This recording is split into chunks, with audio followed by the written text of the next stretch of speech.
네, 마가복음 27번째 편견을 넘어 세상으로라는 제목으로 하나님의 말씀을 전하겠습니다. 예수님이 가버나움에서 회당장 야이로의 딸을 살려주시죠. 그리고 12의 혈루증으로 고생하던 여인을 치유를 해주십니다. 그리고 어디로 갑니까? 오늘 1절에 보니까 예수께서 거기를 떠나서 가버나움을 떠나서 고향으로 가셨다, 그렇게 말씀을 하고 있습니다. 예수님의 고향이 어딘지 아시죠? 나사렛이 고향입니다. 한번 따라합시다. 나사렛. 고향이 어디라고요? 나사렛이 고향이신데 그 고향으로 가셨다고 합니다. 마가가 나사렛이라 하지 않고 고향으로 갔다라고 기술한 이유가 있을 것 같습니다. 2절에 보니까 안식일이 되어 회당에서 가르치시니 많은 사람이 듣고 놀라 이르되 이 사람이 어디서 이런 것을 얻었느냐, 이 사람이 받은 지혜와 그 손으로 이루어지는 이런 권능이 어찌 됨이냐, 그렇게 말씀했습니다. 안식일이 되어서 나사렛의 회당에서 가르치셨는데 많은 사람이 놀랬다고 그랬어요. 여기 많은 사람은 누구겠습니까? 고향 사람들이죠. 그 고향 사람들이 예수님이 가르쳤을 때에 이야, 이거 대단하다, 대단한 권능이다라고 그렇게 놀란 것이죠.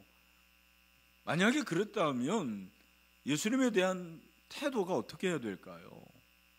제가 알기로는, 제 상식으로는 예수님을 존경해야죠. 이야, 예수님 정말 대단하시다. 그리고 예수님을 인정해야 됩니다. 메시아시구나, 그렇게 인정을 하는 것이 맞다고 생각합니다. 그러나 이 고향 사람들은 예수님에 대해서 어떤 태도를 보입니까? 3절을 보면 이 사람이 마리아의 아들 목수가 아니냐, 야고보와 요셉과 유다와 시몬의 형제가 아니냐, 그 너희들이 우리와 함께 여기 있지 아니냐 하고 예수님을 어떻게 합니까? 배척했다고 그랬어요. 여기 배척이라는 말 헬라어로 보면은 스칸달조, 그렇게 얘기를 하고 있는데 이게 그 스캔달이라는 단어가 이 단어에서 나왔어요. 덫, 그리고 함정, 그리고 올무, 이런 뜻이 있습니다. 그러니까 예수님이 그렇게 능력을 행하셨는데 오히려 고향 사람들은 예수님을 함정을 놓고 그리고 예수님에게 덫을 놨다라는 그 말입니다. 그 당시에 사람들이 어떤 사람을 평가하는 기준이 있었는데 그 기준 중에 가장 중요한 것이 명예예요. 명예. 그 명예에 죽고 명예에 살았는데 그 명예를 위해서 필요한 첫 번째가 출생이죠. 출생. 어디에서 태어났느냐, 그리고 가문, 또 직업, 소속, 이런 것들이 중요했습니다. 그러니까 고향 사람들이 예수님을 봤을 때 예수님에게는 명예가 없는 거예요. 왜? 출생이 마리아의 아들, 그리고 직업은 뭐예요? 목수. 또 그 형제들이 다 평범한 사람들입니다. 야고보, 요셉, 이런 사람들이, 시몬, 다 자기와 함께 그렇게 놀았던 그런 사람들이었거든요. 그러니까 명예로서는 예수님을 존경할 수가 없었던 거죠. 그 마음을 가지고 예수님을 오히려 배척했다, 그렇게 말을 하고 있습니다. 그러니까 이 사람들은 예수님의 인간적인 면만 본 거예요. 예수님의 신적인 부분, 예수님이 메시아로서 하신 기적들, 이런 것에는 눈이 가지 않았습니다. 그냥 인간 예수, 그것만 본 것입니다. 그래서 이런 것을 가리켜서 편견이라고 해요. 편견. 어떤 한쪽만 치우친 그러한 것을 편견이라고 얘기를 합니다. 그래서 예수님은 그 고향 사람들에 대해서 뭐라고 말했냐면 4절에 보니까 선지자가 자기 고향과 자기 친척과 자기 집 외에서는 존경을 받지 못함이 없느니라, 그렇게 말씀을 하고 있습니다. 이것은 그 당시 헬라 문화권 그리고 팔레스타인에서 일반적으로 통용되는 격언이었어요. 선지자가 자기 고향에서는 환영을 못 받는 거예요. 아무리 선지자가 대단하더라도 그 선지자를 엄청나게 생각하지 않았다, 환영을 받지 않았다 라는 말을 예수님이 하시는 것입니다. 그러니까 자신도 고향 땅에서 인정받지 못하고 편견으로 인해서 배척당하셨다라는 것을 그렇게 우회적으로 말씀을 하신 것이죠. 그 결과 5절에 보니까 어떻습니까? 거기서는 고향에서는 아무 권능도 행하실 수 없었고 소수의 병자에게 안수하여 고치실 뿐이었다, 그렇게 말하고 있습니다. 기적이 일어나지는 않는 거예요. 예수님이 행하실 수 있는 엄청난 역사들이 나타나지 않습니다. 경험은 하지 못해요. 왜? 편견이 이런 결과를 낳습니다. 저는 이 말씀을 보면서 이 편견이 참 무서운 거구나, 이 편견이 얼마나 부정적인 것인가를 제가 깨달았습니다. 일전에 말씀을 한번 드린 것 같은데, 모든 사람은 자기의 일생만큼 2마리의 개를 키워 온다고 말하잖아요. 그 2마리의 개가 뭐라고 그랬습니까? 선입견과 편견이라고 했습니다. 편견과 선입견, 그 견이 개견자는 안 해요, 물론. 그러나 이 보는 것, 그죠? 편견, 선입견, 공정하지 못하고 한쪽으로 치우친 생각, 그것이 바로 편견인데, 그 당시 고향 사람들이 다 이런 편견을 가지고 있었습니다. 왜 편견이 있었을까요? 예수님을 어렸을 때부터 봐왔거든요. 어렸을 때부터 와보니까 너무 친숙한 거죠. 친밀함은 경멸을 낳는다라는 그런 말이 있습니다. 친밀함은 경멸을 낳는다. 가까운 사람 존경하기 어려워요. 아까 그 관리 집사님 아들 대단한 거예요. 우리 아버지 아들로, 우리 어머니의 아들로 태어난 것이 나는 감사하다. 존경하기 어렵거든요. 왜? 너무 익숙하니까. 평범함, 그리고 부정적인 것이 눈에 들어오기 때문입니다. 혹시 저와 여러분에게 이런 편견이 있는지 한번 생각해 보십시오. 어떤 사람은 사람을 볼 때 있는 그대로 보질 않습니다. 어떤 현상을 볼 때 편견을 가지고 봅니다. 자기의 지식과 경험과 자기의 기준을 가지고 모든 것을 판단합니다. 이런 사람은요, 환영받기가 어렵습니다. 그리고 이 편견으로 보면 완전한 사람은 없어요. 다 편견으로 보면 비난하게 되는 거예요. 우리 한국교회에 참 원로이시고 존경을 받았던 한경직 목사님, 고 한경직 목사님에게 한 일화가 굉장히 많은데, 그 중에 어떤 한 평신도가 목사님을 찾아와 가지고는 목사님에게는 이런 단점이 있습니다, 그러면서 세상에 목사님 앞에서 단점을 다 얘기를 하는 거예요. 근데 그 얘기를 다 들은 한 목사님이 뭐라고 말씀하셨냐면, 다 말씀하셨습니까? 그런데 저에게 단점이 그것밖에 없습니까? 더 많을 텐데요. 저는 하나님 앞에서 죄인입니다. 그렇게 얘기를 했다라는 거예요. 그래서 이분이 너무너무 참 부끄럽잖아요. 회개하고 돌아갔다라는 그런 일화가 참 유명합니다. 여러분, 아무리 그렇게 대단한 목사님인데도 그 목사님의 단점만 보는 사람들이 있어요. 그런 사람들은 존경하기가 어렵죠. 제가 그 한 목사님의 일화를 통해 가지고 내가 그런 얘기를 들었을 때 어떠했을까라는 생각이 듭니다.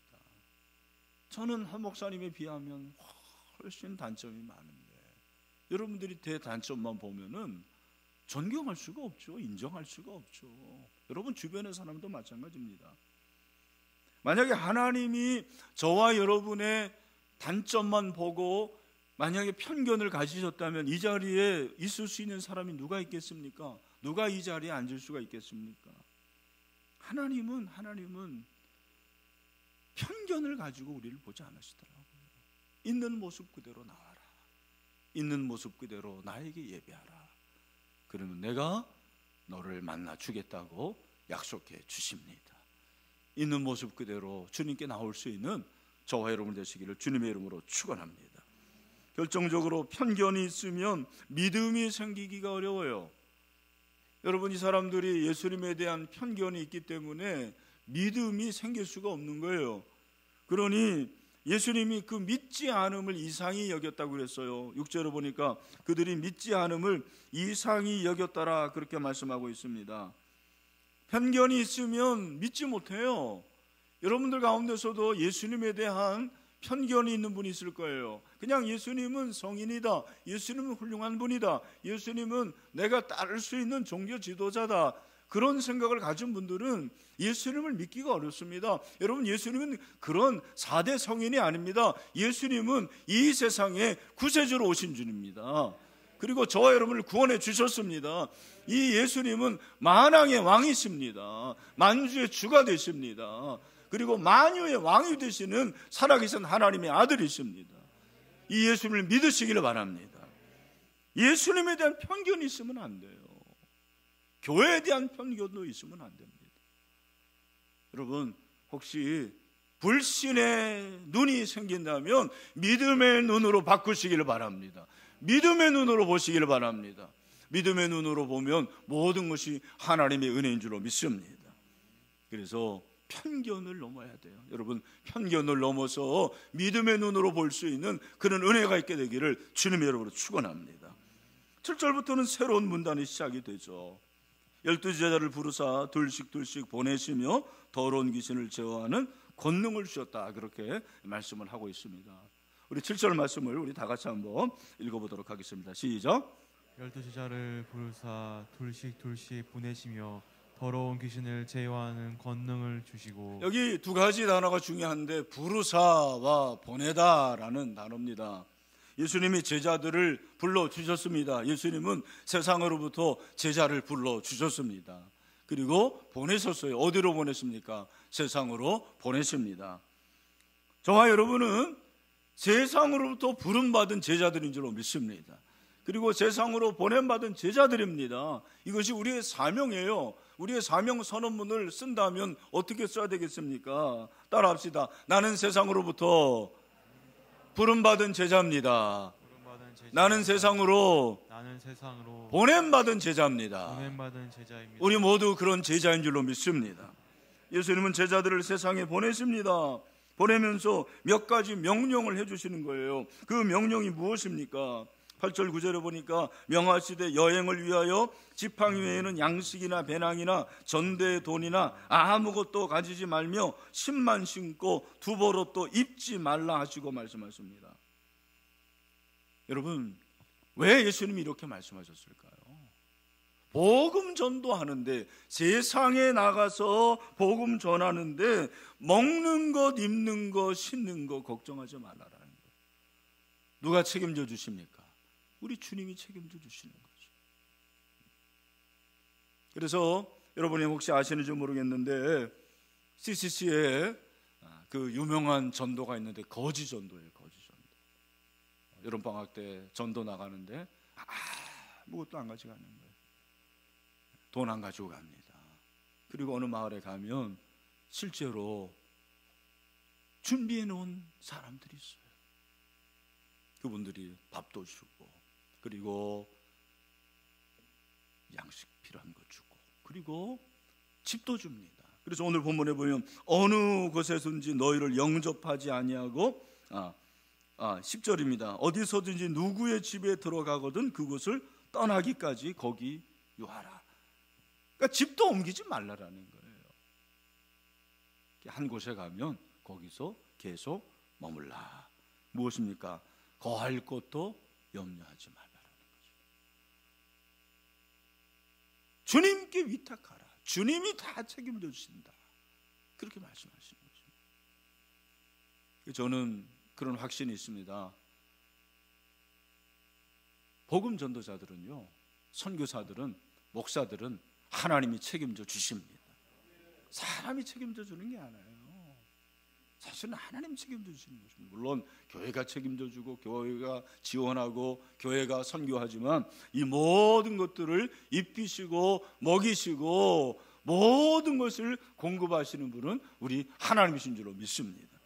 그래서 우리 주님께서 뭐라고 말씀하십니까? 마태복음 6장 31절부터 31절 잘 아는 말씀이지만 다 같이 시작. 그러므로 염려하여 이르기를 무엇을 먹을까, 무엇을 마실까, 무엇을 입을까 하지 말라. 이는 다 이방인들이 구하는 것이라. 너희 하늘 아버지께서 이 모든 것이 너희에게 있어야 할 줄을 아시느니라. 아멘. 다 같이 33절 시작.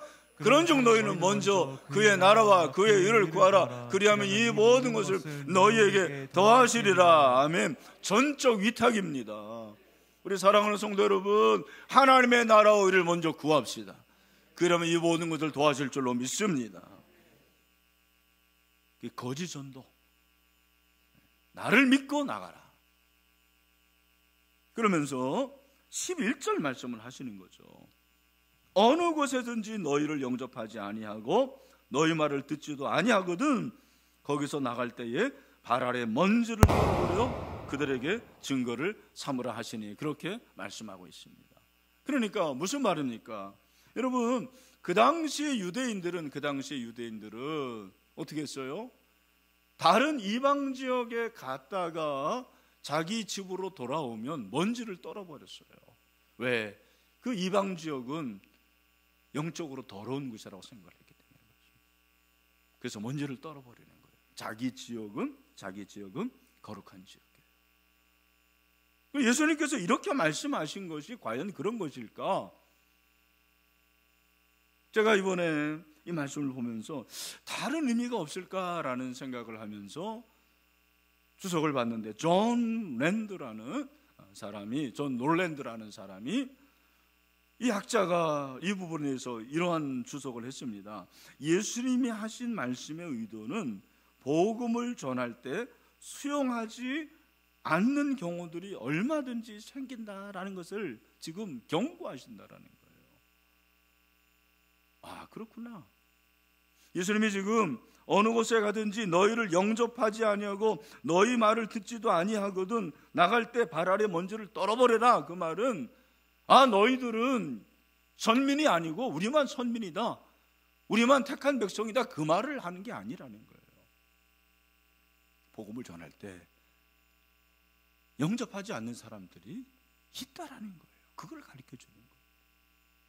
근데 그 복음을 전할 때 그 복음을 수용하지 않는 경우 그 일이 얼마나 심각한 일인지를 증거하는 것이 바로 먼지를 떠는 거예요. 발에서 먼지를 떠는 거예요. 실제로 사도행전을 보면 바울과 바나바가 비시디아 안디옥에서 복음을 전했는데 거기서 많은 사람들이 복음을 배척을 해요. 13장 50절과 51절을 보면 이에 유대인들이 경건한 기부인들과 그 신의 유력자들을 선동하여 바울과 바나바를 박해하게 하여 그 지역에서 쫓아내니 두 사람이 그들을 향하여 발에 티끌을 떨어버리고 이고니오로 가거늘. 바울과 바나바가 여러분 왜 발에서 티끌을 떨어버립니까? 바로 이런 이유라는 거예요. 그들이 복음을 전해받았을 때 영접하지 않아요. 받아들이지 않아요. 이것이 얼마나 무서운 일인지, 이것이 얼마나 심각한 일인지를 보여주는 거죠. 그리고 그들에게 하나님의 심판이 있다는 것을 가르쳐 주는 거죠. 그런 의미로 발에 티끌을 떨어버리는 것입니다. 여러분, 예수님은 그들에게 그렇게 말씀하시면서, 제자들에게 말씀하시면서 그래도 편견을 벗어버리고 세상으로 나아가라, 그렇게 말씀을 하고 있습니다. 제자들이 세상으로 나갈 때 그 세상은 어떠했습니까? 그 당시 이 세상은 너무나도 암흑과 같지 않았습니까? 제자들이 그렇게 세상으로 나갔을 때 예수님의 마음이 어떠했을까요? 저는 예수님의 마음을 한번 헤아려 봤습니다. 아마 너무너무 조마조마했을 것 같아요. 지금보다 훨씬 영적으로 암울한 그런 세상 아닙니까? 지금이야 그래도 교회가 많고 교육자들도 많고 복음을 아는 사람들이 많지만 1세기에 복음을 아는 사람이 누가 있습니까? 생각해 보십시오. 얼마나 견고한 증거 같아요. 얼마나 견고한 선거 같습니까? 근데 그들을 향해서 12명을 보내는 거예요. 12,000명을 보낸 게 아니더라고요. 12만 명을 보낸 게 아니에요. 120만 명을 보낸 게 아니고 단지 12명, 그 12명을 보냅니다. 그 12명이 대단한 사람들인가? 아닙니다. 갈릴리의 어부들입니다. 무식한 사람들이에요. 그 12명을 보내는 거예요. 보낼 때 둘씩 짝을 보냈어요. 왜? 서로에게 힘이 되기 때문입니다. 상호 간에 용기를 주는 거죠. 조화와 협력을 위해서 둘씩 짝을 지어서 보냅니다. 세상으로 보낸다. 여기 보낸다라는 단어가 그 유명한 아포스텔레인이죠. 이게 바로 보낸다라는 거예요. 이 보낸다라는 이 단어는 사실은 정치적인 그런 단어입니다. 그러니까 한 나라의 대사를 다른 나라에 보내는 거예요. 대사와 특사를 보내는 것입니다. 특별한 사명을 부여받아서 다른 나라에 파송을 하는 것을 말합니다. 특사. 근데 성경은 이런 것을 사도라고 얘기합니다. 이런 사람을 사도라고 그래요. 사도가 누굽니까? 12제자가 사도입니다. 그리고 이 사도라는 것은 한자로 불일사의 무리도인데 이것은 12제자뿐만 아니라 저와 여러분을 말하는 거예요. 그래서 예수님의 12제자 이후에 모든 신자들을 예수님께서 다 뭐로 부르신 거예요? 사도로 부르신 거예요. 저와 여러분이 사도는 아닙니다만 저와 여러분에게는 뭐가 있습니까? 사도성이 있어요. 이 교회의 속성 중에 하나가 사도성이죠. 일반적으로 교회의 속성이 뭡니까? 교회의 속성이 통일성, 그리고 거룩성, 보편성이죠. 그리고 하나가 사도성이에요. 개혁교회는 사실 제가 신학교에서 교회론 배울 때도 사도성은 안 배웠어요. 교회의 속성 그러면 그냥 제가 지금 말씀드린 통일성, 거룩성, 그리고 보편성만 배웠어요. 사도성이 없어요. 왜 그러냐? 그 이유에 대해서 그 오카노 목사님은 그런 얘기를 했습니다. 그 당시에 종교개혁 시대에 캐톨릭이 하도 사도성을 말하니까 그거에 대한 반대급부로 사도성을 강조하지 않았다 그렇게 얘기를 합니다. 저도 거기에 동감을 합니다. 그런데 이 사도성이라는 것은 예수님이 12제자를 세상에 보내시면서 분명히 하신 말씀이더라고요. 요한복음 20장 21절에서 예수님께서 뭐라고 말씀하십니까? 다 같이 시작. 아버지께서 나를 보내신 것 같이 나도 너희를 보내노라. 아멘. 여러분, 예수님이 12제자를 세상으로 보내셨습니다. 마찬가지로 저와 여러분들도 세상으로 보내주셨습니다. 왜 세상으로 가야 합니까? 세상이 예수 그리스도를 모르기 때문입니다. 세상이 복음을 모르기 때문입니다. 하나님을 믿지 않고 멸망으로 가기 때문이죠. 지옥으로 가기 때문입니다. 오늘날 이 세상에 그러한 무신론자들 그리고 비그리스도인들이 얼마나 많은지 몰라요. 그들이 얼마나 급진적인지 모릅니다. 저는 오늘날 이 비그리스도인들은 1세기에 예수님을 알지 못하는 사람들보다 더 마음이 강박하다는 생각을 합니다. 차라리 몰라서가 아닙니다. 오늘날 많은 사람들은 예수님에 관한 소식을 들어봤어요. 그리고 교회도 한두 번 다녀봤습니다. 그리고 설교도 들어봤습니다. 그럼에도 불구하고 그들이 예수님을 받아들이지 않는 거예요. 복음을 받아들이지 않는 거예요. 그들의 마음이 얼마나 강박한지 모릅니다. 견고한 친구 같습니다. 정말 성과 같습니다. 그런데 하나님께서 그 견고한 세상을 향해 이건희 목사같이 이렇게 연약하고 부족하고 아무것도 할 수 없는 사람을 보내시는 거예요. 여러분 같은 사람들을 보내시는 거예요. 이게 될 일입니까? 마치 바위에 계란을 던지는 것처럼, 계란으로 바위를 깨는 것처럼 그렇게 어려운 일입니다. 엄청난 일이에요. 하나님은 이 방법을 사용하세요. 저와 여러분을 세상으로 보내주셨습니다. 지금도 보내십니다. 저분이 세상으로 나가게 되기를 소망합니다. 여러분, 이 세상이 얼마나 견고하고 이 세상이 얼마나 영적으로 무지한지 아십니까? 아주 강박해요. 최근에 제가 기독교가 직면한 12가지 질문이라는 책을 읽었는데 거기에 보면 2012년에 듀크대학교 철학교수 알렉스 로젠버그라는 사람이 무신론자의 현실 안내사라는 책을 펴냈는데, 거기 보면 무신론자의 관점으로 된 일련의 질문을 다뤘어요. 제가 이 질문을 여러분과 함께 이제 답하려고 합니다. 여기 이제 질문이 나올 땐 제가 질문을 할게요.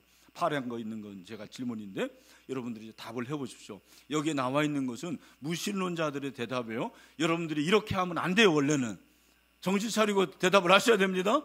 그러나 한번 해보는 거예요. 자, 설명을 하겠습니다. 가정에 있는 분들도 제가 먼저 질문합니다. 신은 있는가? 없다. 있다 그러면 안 되고, 그들은 없다 그러는 거예요. 여러분, 그러나 여러분, 하나님은 살아 계십니다. 현실의 본질은 무엇인가?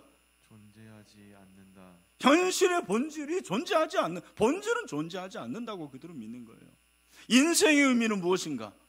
존재하지 않는다. 인생의 의미가 있다라는 거예요, 없다라는 거예요? 없다라는 거예요. 왜 대답을 안 하십니까? 왜 내가 이곳에 있는가? 순전히 운이다. 불신론자들은 내가 이곳에 존재하는 게 뭐예요? 운이에요. 우연. 여러분, 우리는 하나님의 섭리로 이곳에 있는 줄로 믿습니다. 기도의 효과가 있는가? 당연히 없다. 여러분은 기도의 효과는 당연히 있는 줄로 믿습니다. 하나님이 기도에 응답하십니다. 영혼이 있으며 영혼은 불멸하는가? 농담하는가? 그들은 영혼 불멸을 믿지 않아요. 여러분, 영혼이 존재하는 줄로 믿습니다. 자유의지가 있는가? 어림도 없다. 그렇게 말합니다. 대답을 하는 거예요. 그 다음에 내가 죽으면 무슨 일이 일어나는가? 우리를 빼고 모든 것이 전과 다름없이 흘러간다. 여러분, 우리가 죽으면 예수를 믿기 때문에 천국에 가는 줄로 믿습니다. 할렐루야. 옳고 그름 선과 악의 차이는 무엇인가? 도덕적으로 아무 차이가 없다라고 말하는 거예요. 여러분, 옳고 그름 선과 악의 차이는 얼마나 큰지 몰라요. 그죠? 왜 내가 도덕적이야 하는가? 비도덕적인 것보다 기분이 좋기 때문이다. 여러분, 기분 좋기 때문이 아닙니다. 우리가 도덕적이야 하는 이유가 뭔지 아십니까? 우리는 하나님의 형상으로 지음받았기 때문입니다. 하나님의 선하시고 의로우심이 우리 가운데 나타나야 될 줄로 믿습니다. 낙태나 알렉사, 자살, 세금 납부, 해외 원조 또는 그 밖에 무엇이든 당신이 금지하거나 때로는 의무하기 싫은 것이 있는가? 무엇이든 다 괜찮다. 여러분, 괜찮다가 아닙니다. 성경이 금하는 모든 것을 금합니다. 금지하는 모든 것을 금지하는 게 아니고 성경이 금지하는 것을 우리는 금해야 될 줄로 믿습니다. 생각해 보십시오. 이런 사람들에게 우리를 보내는 거예요. 여러분, 그들과 여러분들이 토론해서 이길 자신이 있습니까? 그들에게 복음을 전할 수 있겠습니까? 정말 그들에게 살아있는 예수 그리스도의 이 복음을 능력 있게 전할 수가 있겠습니까? 우리에겐 그런 능력이 없어요. 우리는 부족합니다. 그러나 예수의 능력으로 나가면 되는 줄로 믿습니다. 모든 민족으로 제자를 삼아야 됩니다. 그래서 우리가 훈련받아야 되는 거예요. 여러분, 훈련 받으십시오. 훈련 받아야지 진짜 제자예요. 신앙은 훈련으로 되는 거예요. 제가 깨달은 사실입니다. 시간이 지나면 신앙이 되는 게 아니더라고요. 훈련 받아야지 진짜 제자가 됩니다. 우리 교회는 제자로 나는 교회입니다. 제자 훈련의 모델 교회입니다. 제가 21년 목회하고 목회의 나름대로의 결론을 내린 게 그림으로 나타나 있습니다. 뭐냐? 여러분, 목회라는 게 다른 게 아니고 예배로 이렇게 모여야 돼요. 여러분, 예배로 모여서 은혜 받으면 되는 거죠. 그죠? 그리고 대그룹으로 모이는 게 아니고 소그룹으로 모여야 돼요. 어떻게 모여야 돼요? 목장. 여러분, 목장으로 꼭 속하시기를 바랍니다. 목장으로 들어가야 돼요. 그런데 이것이 전도 재생산으로 되는 거예요. 재생산이 되지 않으면 아무리 목장이 좋아도 우리끼리만 좋은 거예요. 저는 여러분들이 내년에 꼭 한 명씩 복음 전하기를 소망합니다. 제가 그랬죠. 100만 원 한번 써보라고. 100만 원은 아니어도 10만 원이라도 써보세요. 누군가를 여러분들이 예수님께 데려오는 그런 경험이 있어야 돼요.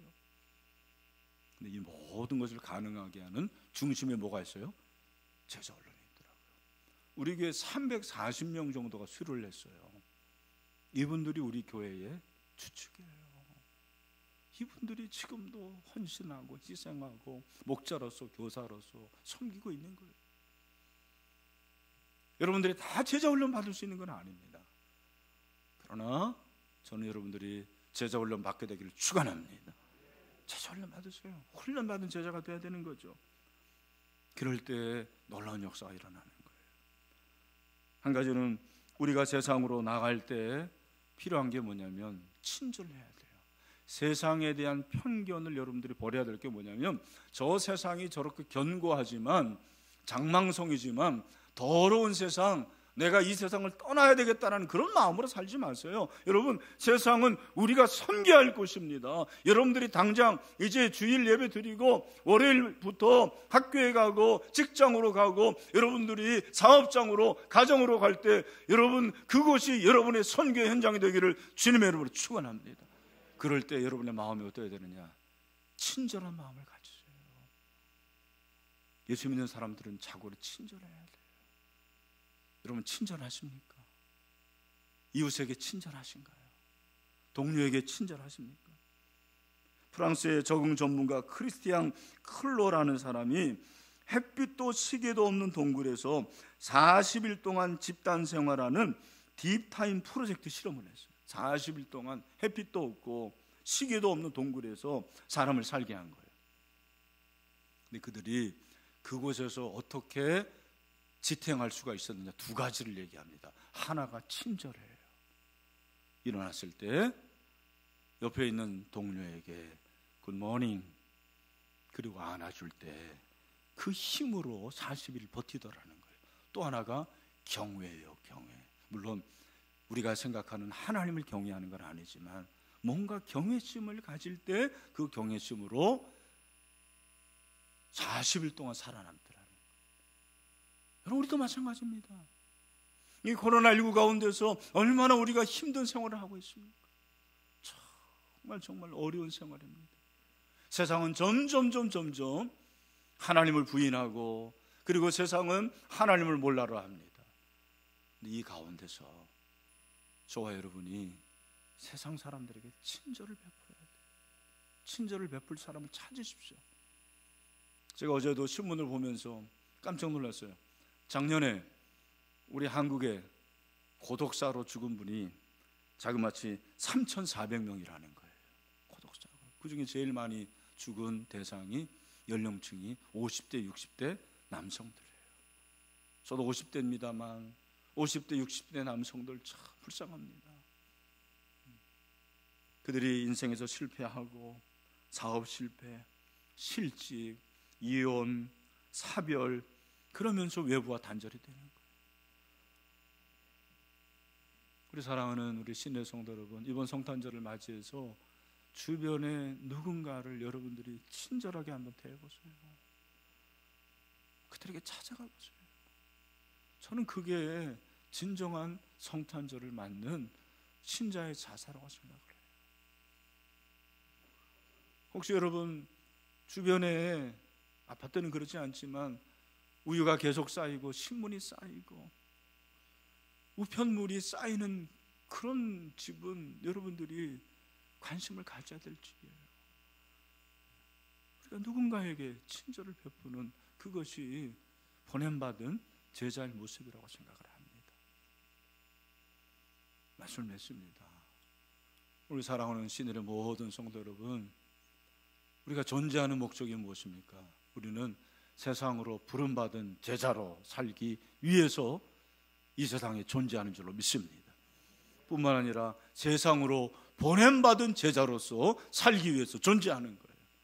우연히 존재하는 게 아닙니다. 대충 사는 게 아닙니다. 정신을 차리고 살아야 되는 거예요. 그래서 편견을 버리고 세상으로 보냄받은 제자로서 사명을 감당할 수 있는 저와 여러분이 되시기를 주님의 이름으로 축원합니다.